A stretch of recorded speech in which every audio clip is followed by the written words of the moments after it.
Fala galera!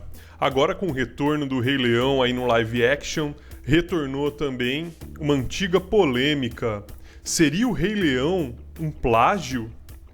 Bom, eu digo que sim, e eu vou mostrar aqui pra vocês o porquê que eu acho que o Rei Leão é sim um plágio. Então fiquem de olho e vamos nessa!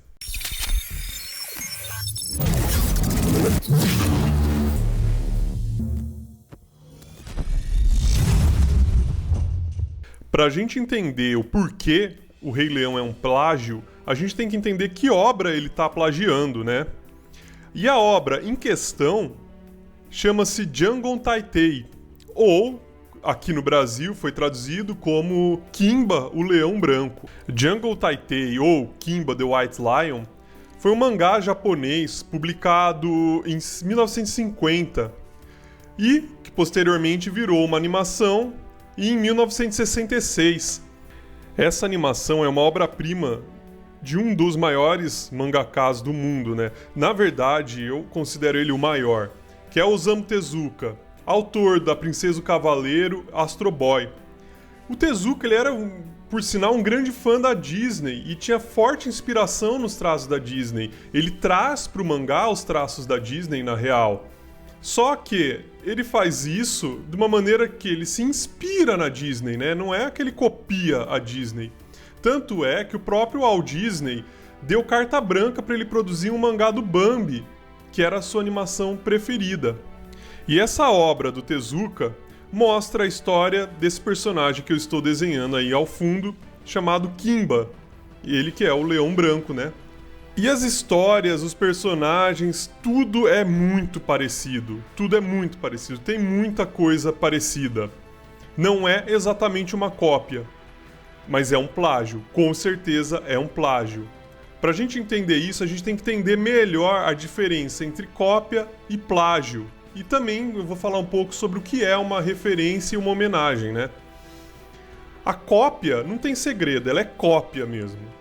Você não é proibido de copiar as coisas, você é proibido de tirar lucro com cópias, porque é muita sacanagem, né? Então, cópia seria eu pegar um desenho e reproduzir ele exatamente como ele é. O plágio, ele é uma espécie de cópia disfarçada. O plágio é aquilo que eu brinco. Copia, mas não faz igual. E aí que entra, né, na minha opinião, o Rei Leão. Ele é um plágio. E o plágio ele dá uma disfarçada, e a sacanagem do plágio é porque a pessoa não utiliza sua própria criatividade, ela pega algo que já está pronto, só dá uma recalchutada, uma repaginada e vende como se fosse algo novo.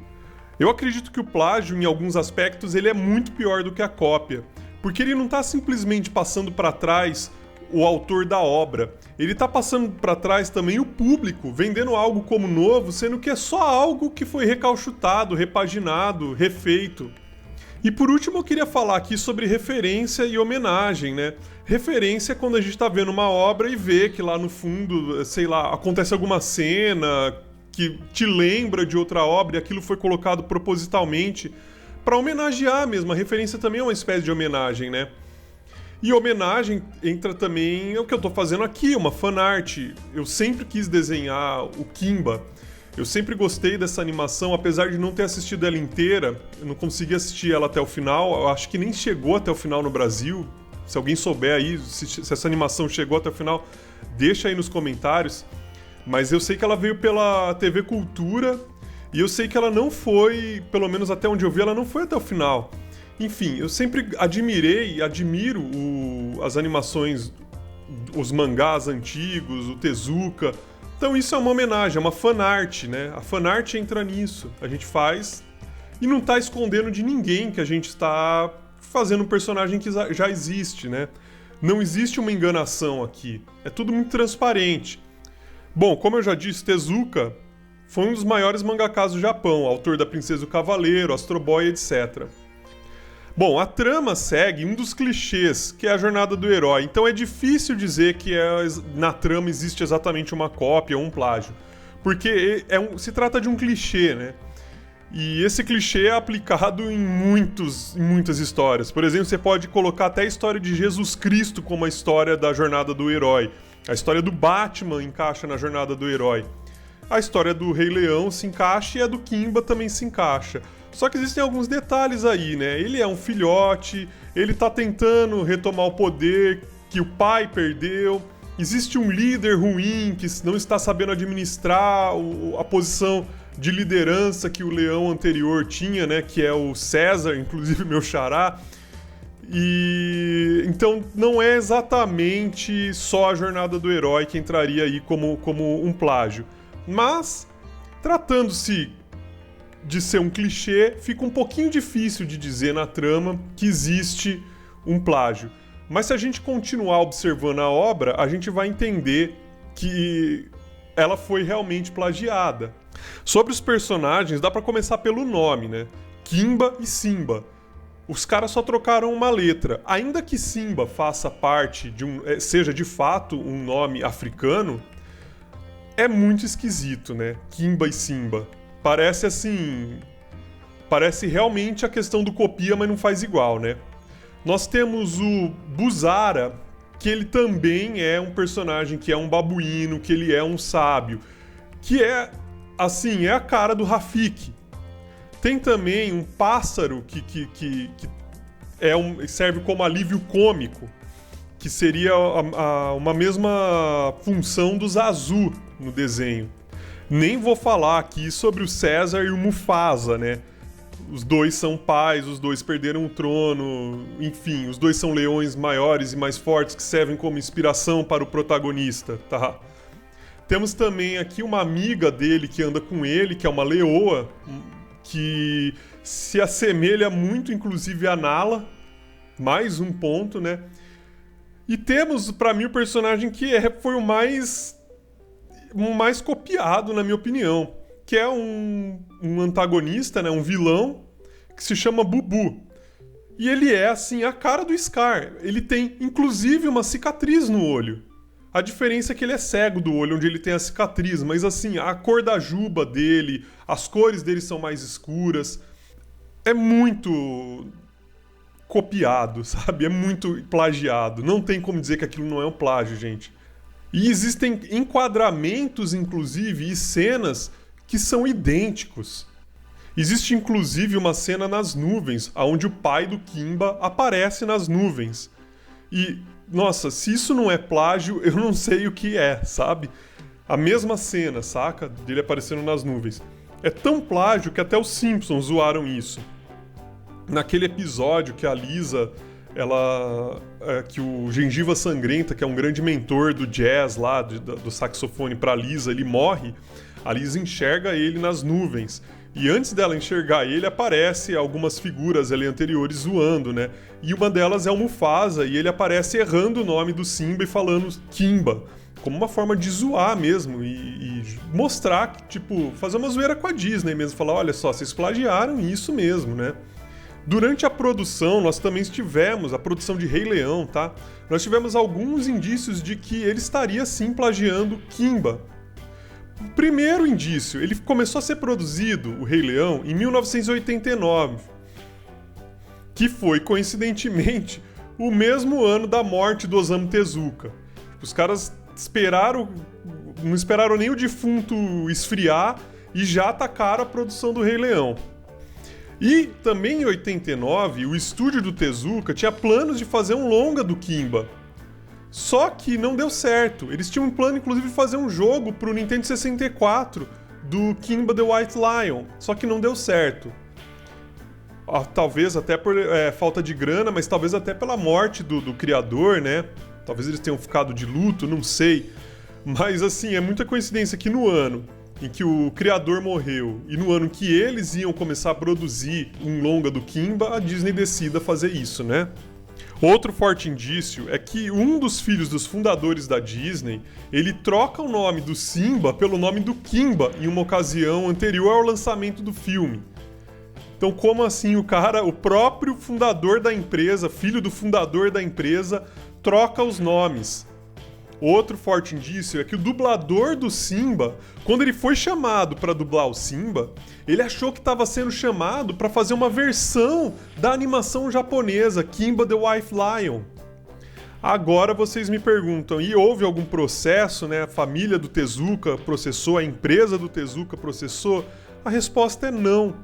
Eles não quiseram comprar uma briga com a Walt Disney, porque é uma empresa muito maior, é uma empresa muito difícil de ser processada, eles não teriam dinheiro para manter esse processo. Então eles declararam lá que eles acharam que ficaram lisonjeados e muito honrados com a homenagem, né? Só que não foi uma homenagem, porque em momento nenhum isso tá claro, em momento nenhum houve essa transparência da Disney em dizer, olha, nós estamos homenageando o Kimba, nós fizemos uma animação similar para fazer uma homenagem. Não, em momento nenhum eles disseram isso. Inclusive houve um abaixo-assinado por parte dos funcionários para que o nome do Tezuka pelo menos aparecesse, pelo menos fosse citado, mas nem isso a Disney fez. E assim, nós que somos artistas, principalmente se nós somos artistas não muito conhecidos, nós estamos o tempo todo correndo o risco de sofrer plágios e cópias. Se vocês procurarem, vocês vão achar inúmeras notícias, inúmeras denúncias de artistas, por exemplo, que foram... Teve uma artista que fez uma denúncia onde ela mostra que ela foi copiada por uma grande empresa de roupas, a Zara, que inclusive tem denúncias de trabalho escravo naquela porcaria daquela loja, né? As pessoas pegam sua obra e não te dão um centavo, e são empresas grandes, são empresas que poderiam pagar por isso. A Disney, se quisesse, ela poderia ter pago pelo nome do Kimba e feito uma animação. Poderia ter citado o Tezuka, não ia perder nada, eles já falaram que não iam processar a empresa. Poderiam, inclusive, ter bancado esse processo, ter tomado esse processo e pagado que não ia falir. Então, pra mim, a grande sacanagem tá nas empresas grandes pegando empresas menores, como a empresa do Tezuka, que estava inclusive sem grana para fazer o longa do Kimba, né? E que, de fato, tem uma história essa empresa aí do Tezuka, né? O Tezuka, né? O próprio Osamu Tezuka tem uma história para qualquer fã de animação, qualquer fã de mangá, qualquer fã de anime, qualquer fã da Disney deve ao Tezuka. A Disney deve ao Tezuka, assim como ele devia à Disney, né? A sua inspiração. E as coisas acabam se dando dessa forma nesse mundo capitalista onde nós vivemos, né? Nós que fomos crianças na década de 90 temos uma memória afetiva com o Rei Leão. Por isso muitos desses canais nerds talvez não consigam criticar o Rei Leão, né? Como deveriam fazer a crítica. Mas além da memória afetiva, a gente deveria pensar um pouco mais na história da animação. E o Osamu Tezuka faz parte dessa história tanto quanto o Walt Disney. Deveria haver uma revisão sobre isso, sim. Deveríamos rever essa obra, O Rei Leão, com esses novos olhos de que ele é um plágio, né? Uma empresa grande como a Disney, plagiando e passando uma empresa japonesa que tem uma história aí dentro do universo de animação, pra mim é muita sacanagem, não é pouca não. Essa é a minha opinião, e eu acho que não existe forma melhor do que fazer uma homenagem a esse desenho que eu sempre quis fazer, uma fanart de Kimba, né? Falando tudo isso que eu acabei de falar aqui pra vocês. Como uma forma de honrar, inclusive, né, essa figura aí tão importante pro universo da animação, não só oriental, mas mundial. Então é isso, pessoal, aí está o desenho finalizado. Espero que vocês tenham gostado. Se vocês gostaram, não esqueça de deixar um curtir, não esqueçam de seguir o canal se vocês ainda não são inscritos. Agora tem um botãozinho aqui para facilitar aqui no canto da tela. Você clica aí e já se inscreve.